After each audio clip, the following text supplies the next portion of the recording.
Nos cœurs et nos esprits peuvent rouiller. Mais la nourriture solide est destinée aux hommes mûrs dont les sens sont exercés à distinguer le bien du mal. Hébreux 5h14. Shalom, amis bien-aimés du Seigneur Jésus-Christ, bien sûr, nous nous souvenons du grand nom à travers l'histoire du célèbre peintre Léonard de Vinci. Ses contributions aux arts, aux sciences et à l'ingénierie le plaçaient à son époque comme l'un des génies de l'histoire mondiale. J'ai lu un article sur Léonard de Vinci. Sa supériorité résidait dans le fait que sa mémoire était vive, précise, pleine d'observations et créative, innovante. Je suis à 100% d'accord avec la déclaration de Léonard de Vinci, selon laquelle l'acuité de la mémoire est comme le fer rouille parce qu'il n'est pas utilisé. L'eau stagnante perd sa pureté.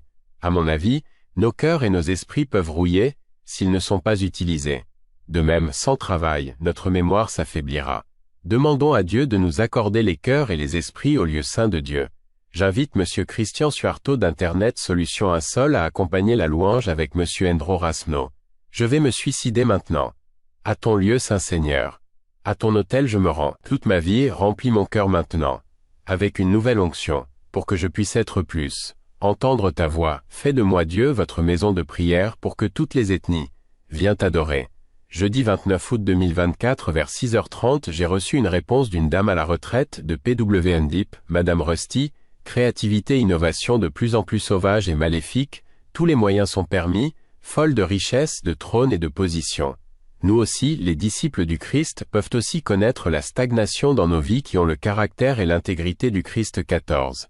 Le mot entraîner vient du mot grec gymnase.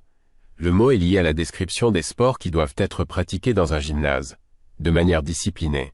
À mon avis, ceux qui ont reçu le taux entrepreneurial Ciputra Way de la Job Foundation sont créatifs et innovants dans une vie qui grandit en connaissance afin que nous puissions apprendre à choisir le bon chemin en nous basant sur les paroles de Jésus.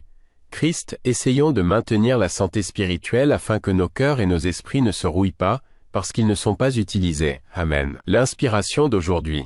La croissance spirituelle nécessite la nourriture solide de la parole du Christ. __.